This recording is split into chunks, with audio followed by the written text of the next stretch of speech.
All right, before we get to the people, Kenny, I apologize. We were verbose. I want your take on it as well. I've never seen an inning like that. Psychologically, I don't know how they recover. Disappointed with AJ a little bit. Where are you at? Obviously, 2 seed is gone. Division is still in play. Wild card still in play. They get any of this done? Some of it?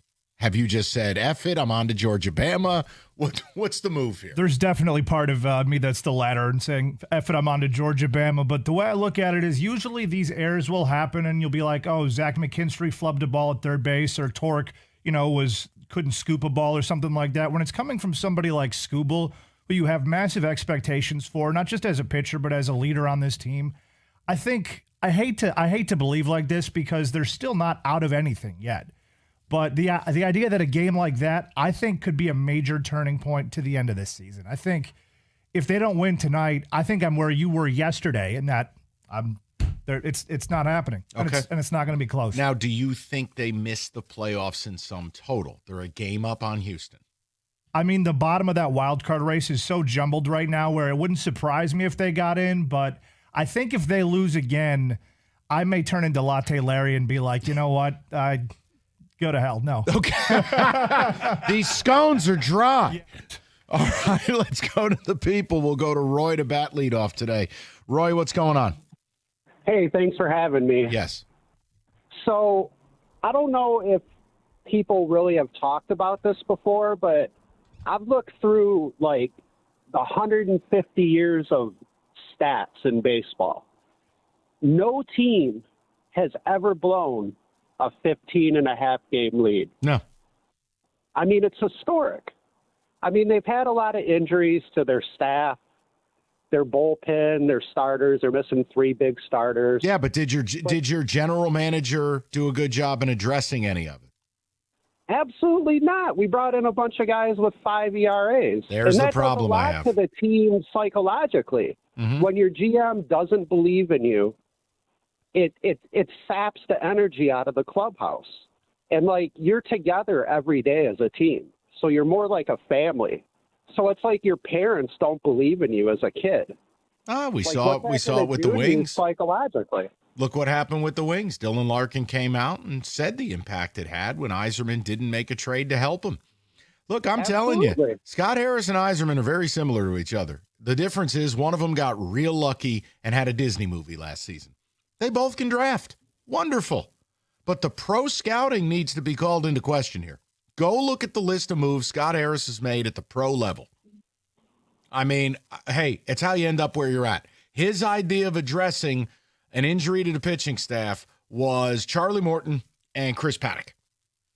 And then going on a podcast talking about how proud he was, almost peacocking, about getting that Paddock deal done. What?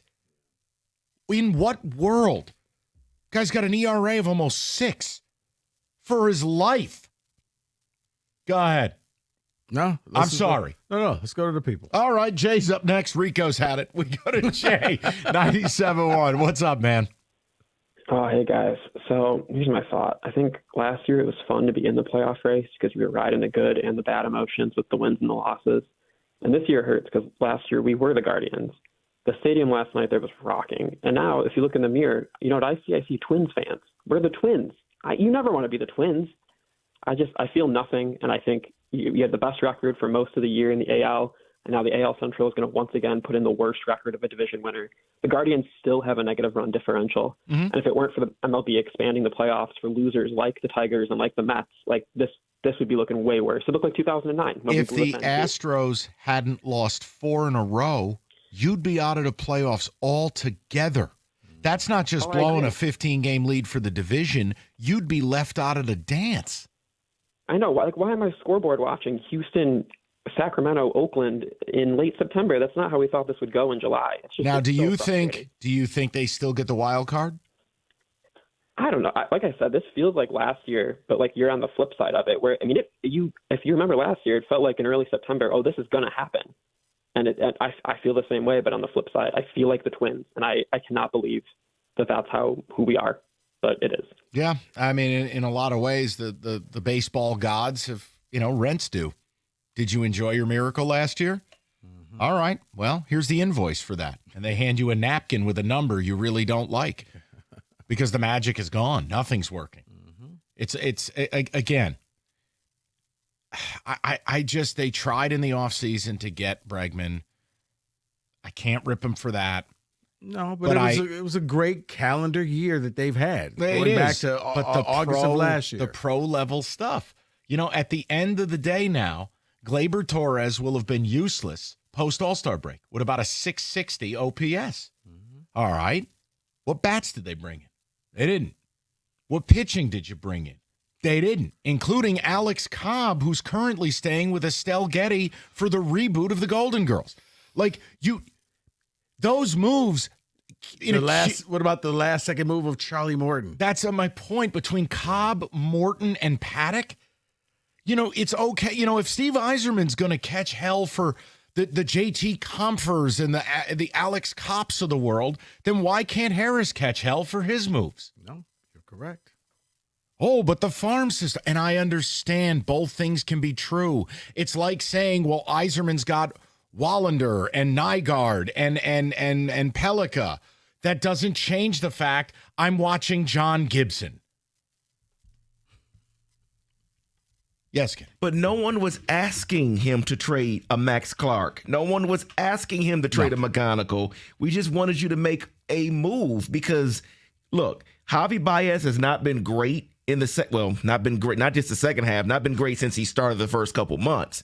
But the fact that he gets taken out of the lineup and your replacement for him is Sweeney. Can't wait till Trey Sweeney's on the opening day roster next year. So let's run it back, baby. BBT.